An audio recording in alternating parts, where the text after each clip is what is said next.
Bombay press में आपका स्वागत है। आज की मशहूर वकील फरहाना शाह से मैं इंटरव्यू कर रहा हूँ। जो जो इन्होंने किया है और जिस तरह से ये संजय दत्त की वकील रही, बम ब्लास्ट के कई आरोपियों की वकील रही हैं और काफ़ी लंबा रिकॉर्ड इनका रहा है, उसी बारे में इनसे बातचीत होगी। अपने दर्शकों को मैं बताना चाहता हूँ कि फरहाना शाह एक मशहूर वकील हैं और आज बॉम्बे प्रेस के ऑफिस में हम इनका स्वागत करते हैं। वेलकम। सबसे पहला मेरा सवाल ये है कि संजय दत्त की आप वकील रही हैं, टाडा कोर्ट में उस वक्त उन पर देशद्रोह का यानी देश से गद्दारी का मुकदमा चल रहा था। तो उस मुकदमे को, उस केस को कन्वर्ट किया गया असला के केस में, आर्म्स के केस में। तो क्या वजह थी? देखिए, सबसे पहले तो मैं आपसे ये कहूँगी कि जो देशद्रोह का चार्ज लगा था, वो सारे आरोपियों पे लगा था, सिर्फ संजय दत्त पे नहीं था।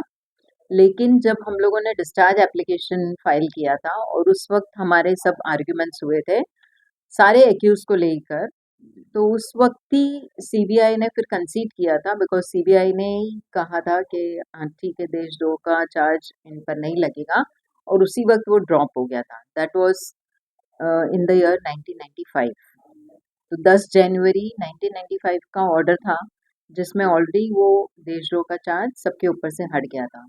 उसके बाद सारे जो चार्जेस थे वो ताड़ा के अंडर थे, आर्म्स एक्ट था, एक्सप्लोजिव था, ये सारे केसेस, जी। ये सारे ऑफेंसेस के हिसाब से केस चल रहा था।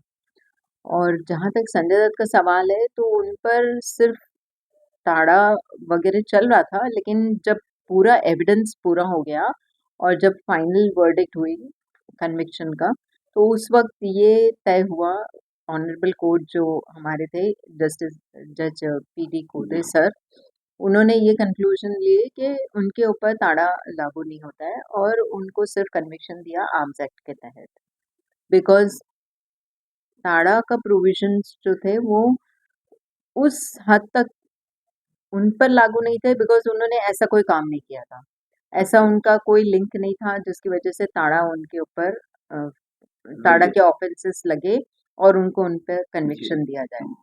तो वो चार्जेस उन पर से हट गए थे और उनको आर्म्स एक्ट में कन्विक्शन दिया गया और वो 6 साल का था।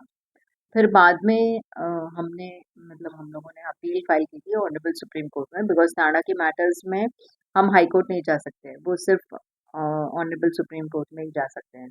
तो वहाँ पर जब अपील फाइल हुई थी और फिर वो अपील की हियरिंग हुई, और जब 21 मार्च 2013 को उस अपील का फैसला आया सारे एक्यूज लोगों के खिलाफ, तो उस वक्त ऑनरेबल कोर्ट ने कंसिडर किया और कहा कि 6 साल के बजाय उनको 5 साल कन्विक्शन कंफर्म है। तो उनको 5 साल कन्विक्शन लगा था और 5 साल उनको जेल में रहना है, मतलब 5 साल जो भी उनका रिमेनिंग पीरियड है वो उनको कंटिन्यू करना है, बिकॉज पहले भी वो कस्टडी में थे करीबन 1.5 साल, उसके बाद कन्विक्शन हुआ, उस वक्त उनको कस्टडी में ले लिया गया था, और बाद में फिर वो जमानत पर थे ऑनरेबल सुप्रीम कोर्ट से भी, लेकिन जब कन्विक्शन लगा तो फिर सेंटेंस कंफर्म हुआ, तो फिर से वो फिर जेल में थे। लेकिन जिस तरह से उनको 6 साल की सजा हुई थी, जी, तो क्या संजय दत्त को देखते हुए या उसकी अदाकार होने की वजह से, एक हीरो होने की वजह से उसकी सजा में कमी की गई? देखिए ऐसा कुछ नहीं है, बिकॉज ऑनरेबल सुप्रीम कोर्ट और ऑनरेबल ताड़ा कोर्ट, जहाँ तक सवाल उठता है कि वो अदाकार थे, तो वो एक उनका प्रोफेशन था, no doubt about it. But जहाँ पर केसेस का सवाल उठता है और ऑफेंस का सवाल उठता है, वो एक इंसान किस हद तक गुनहगार है, वो सजा उस हद से ही उनको दी जाती है। तो उनको, बिकॉज वो टाड़ा में भी कन्विक्शन अगर होता तो वो 5 साल से लेके लाइफ तक है, जो 3-3 का कन्विक्शन है, और बाकी जो 3-2 का है जहाँ पे डेथ वगैरह हुई है, वहां पे लाइफ या डेथ होता है। तो इनको जो आर्म्स एक्ट के तहत कन्विक्शन हुआ था, उसमें भी मिनिमम सजा जो है वो 5 साल, 3 इयर्स, 5 इयर्स ऐसा था, तो उनको 6 इयर्स का दिया और फिर ऑनरेबल सुप्रीम कोर्ट ने कंसिडर किए और उनको 5 साल की सज़ा दी है। ऐसा नहीं है कि वो अदाकार थे, उस वजह से उनको सज़ा कम की गई या कुछ। एक इंसान का कंडक्ट भी देखा जाता है, जब कन्विक्शन होता है और सज़ा दी जाती है, तो जेल में अगर इंसान है या बाहर भी है, तो उनका कंडक्ट कैसा रहा पूरे ट्रायल के दौरान, वो सारी चीज़ें भी मद्देनज़र रखी जाती है और जब सज़ा दी जाती है, तो वो सारी चीज़ों को भी मद्देनज़र रखते हैं। फिर मिटिगेटिंग सर्कमस्टेंसेस क्या है एक इंसान के, जैसे उनके घर में उनकी फैमिली का है रिस्पॉन्सिबिलिटी, बच्चे छोटे हैं, माँ-बाप है, मतलब बहुत सारी चीज़ों को कंसिडर किया जाता है और फिर ही उनको उस हिसाब से सज़ा दी जाती है। ये है तय है कि जहाँ पर एक्ट में जो मिनिमम सज़ा है, उससे कम नहीं दे सकते हैं या फिर वो अंडरगॉन पीरियड में कंसिडर कर लेते हैं। कुछ-कुछ केसेस में किए हैं, ऑनरेबल हाई कोर्ट ने भी किया है, ऑनरेबल सुप्रीम कोर्ट ने भी किया है। तो वो डिपेंड करता है कि केस क्या से क्या अच्छा, है। संजय दत्त के साथ में जी। समीर हंगोरा थे, हनीफ कड़ावाला थे, यूसुफ नलवाला थे और एक और पारसी, मैं नाम हाँ, भूल रहा करसी अड्डा जनिया, वो रूसी थे। मुल्ला एंड तो अजय उनका मारवा। क्या हुआ? जहाँ पर समीर हिंगोरा का सवाल है, उनको 9 साल की सज़ा लगी थी और वो भी अपील फाइल किए उस वक़्त वो भी बेल पर थे, लेकिन वो जो कस्टडी पीरियड उनका गुज़र चुका था करीबन मोर देन 7 इयर्स, 8 इयर्स, तो उनको ऑनरेबल सुप्रीम कोर्ट ने अंडरगॉन पीरियड में उनको छोड़ दी। और जहाँ तक हनीफ कड़ावाला का सवाल है, तो वो तो ट्रायल के दौरान ही उनको हाँ, मर्डर हो गया था उनका, तो उनका तो खिलाफ वो अबेट हो गया था केस। तो समीर हंगोरा और का मर्डर हो गया ना बाद नहीं, नहीं, में? समीर हिंगोरा तो वेरी मच ही हैं? Is present. जी, जी, अच्छा। समीर हिंगोरा तौबा अस्तगफिरुल्लाह, नहीं, समीर हिंगोरा तो है। और जहाँ तक करसी अडाजनिया, रूसी मुल्ला और अजय मारवा का सवाल है, तो अजय मारवा को तो एक्विटल मिला बिकॉज़ उनके खिलाफ कोई चार्ज प्रूव नहीं हुआ। जहाँ पर रूसी मुल्ला का सवाल है, तो उनको प्रोबेशन पे छोड़े थे ऑनरेबल ताड़ा कोर्ट ने, 1 ईयर का प्रोबेशन पीरियड था। हालाँकि उनको कन्विक्शन लगा था, लेकिन उनको प्रोबेशन पे छोड़े थे। एक इंसान का कंडक्ट रहता है, तो प्रोबेशन ऑफ ऑफेंडर्स एक्ट में जैसे फर्स्ट टाइम ऑफेंडर है, तो उनको उनका पीरियड देख के वो बॉन्ड लेके उनको 1 साल या 2 साल जैसे भी है कोर्ट को मुनासिब लगता है, वो उस हिसाब से उनको कन्विक्शन देते हैं या उनको ऐसा कि जैसे मतलब आपका ये बॉन्ड है, इस बॉन्ड के दौरान अगर वो कोई ऑफेंस करते हैं या कोई उनसे मतलब उनके खिलाफ कोई कंप्लेन आती है, तो फिर वो कोर्ट कंसिडर करते हैं कि उनको जेल भेजना है या नहीं भेजना है। लेकिन अगर वो 1 साल का पीरियड जो उनका था, उसमें अगर कुछ भी रिपोर्ट नहीं हुआ, तो फिर वो छूट गए, कोई सवाल ही नहीं उठता है। और जहाँ पर करसी अडाजनिया का सवाल है, तो उनको भी सज़ा लगी थी, लेकिन उनको अभी अपील फाइल हुआ और फिर उनको भी मतलब वो भी ऑफ हो गए बाद में, सज़ा उनकी honourable under trial. Supreme court में। हाँ, नहीं अंडर ट्रायल नहीं, वो 3 इयर्स का उनको 2 इयर्स का लगा था कन्विक्शन। तो वो जेल में थे, फिर वो बेल पे छूटे और उनकी भी डेथ हो गई। अच्छा, एक सवाल ये है कि शिवसेना चीफ की यानी बाल ठाकरे उस वक्त जिंदा थे, हुँ। उसकी दखल अंदाजी के बाद भी हमें बेल मिली या इसके पीछे क्या मामला? देखिए, ये तो अभी पॉलिटिक्स है, I don't want to go into politics. फिर भी बहुत सारी चीज़ें हैं जो आपका क्या कहना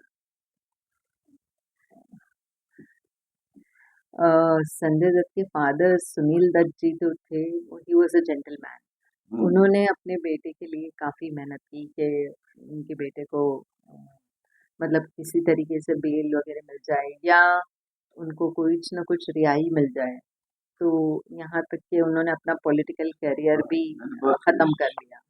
बहुत कोशिश बस हाँ, उससे ज़्यादा मैं नहीं कुछ बोलूँगी। की। अच्छा, अब हम दूसरे सवाल पे आते हैं। हुँ, अबू सालिम का केस भी आप लड़ रही हैं। हुँ। क्या 25 साल पूरे होने पर उन्हें मतलब अबू सालिम का रिहाई मिलेगी? जी हाँ, बिल्कुल 25 साल तो इनफैक्ट देखा जाए तो 25 साल तो उनको हो ही चुके हैं जेल में, जी। बिकॉज़ वो 2000 11 नवंबर 2011 से वो कस्टडी में है। ऑलरेडी उनके 25 इयर्स कंप्लीट हो चुके हैं। बस एक छोटा-सा लॉ का मामला है जो बारीक-सी नाइसिटीज़ बोलते हैं जो लॉ की, उस पर अटका हुआ है। अदरवाइज़ बिकॉज़ क्या है कि एक्यूज़ जब कन्विक्शन हो जाता है, तो कन्विक्शन होने के बाद उनको सारी फैसिलिटीज़ भी मिलती है जेल में। जैसे उनका फरलो पैरोल के रूल्स हैं, वो उनको मिलते हैं और फिर रेमिशन वगैरह जो है, उनका रेमिशन जो है वो अलग-अलग कैटेगरी में रहता है। एक स्टेट रेमिशन रहता है, एक गुड कंडक्ट रेमिशन रहता है, एक आप वहाँ पर अगर काम करते हैं जेल में, उसका रेमिशन रहता है। तो अलग-अलग टाइप के रेमिशन मिलते हैं और ऑर्डिनरी रेमिशन भी मिलता है लोगों को कि 1 साल पूरा है तो 1 ईयर में करीबन 84 डेज़ तक ऐसा रेमिशन देते हैं।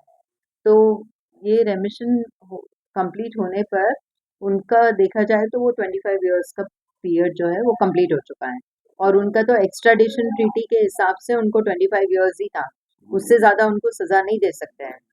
तो उस हिसाब से ऑनरेबल सुप्रीम कोर्ट ने भी जो जुलाई 2024 में जजमेंट दिया है वो उनके फेवर में था कि उनको ऑलरेडी 25 इयर्स ही पनिशमेंट लगेगी, उससे ज़्यादा नहीं लगेगी।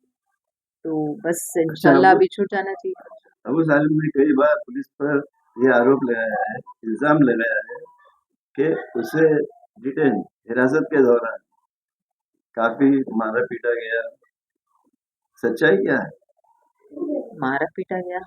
उस वक़्त की बात है, जब उसको कस्टडी में लिया था, जब लाए नहीं, थे। वो तो सीबीआई की कस्टडी में थे, तो सीबीआई की कस्टडी में तो ऐसा कोई कोर्ट के सामने ऐसी कोई दलील नहीं आएगी कि उनके ऊपर टॉर्चर किया गया है या उन्हें मारा गया है। ऐसे तो कुछ कोर्ट के सामने कई तो क्या कभी ये कोई मीडिया कंप्लेन में नहीं आते। एक खबर के ताल्लुक से मैं बहुत बात सारी कर रहा चीज़ें हूँ। देखिए शराफत भाई, बहुत सारी चीज़ें जो है ना वो मीडिया अपने तौर पे भी कुछ ना कुछ चलाते रहती है।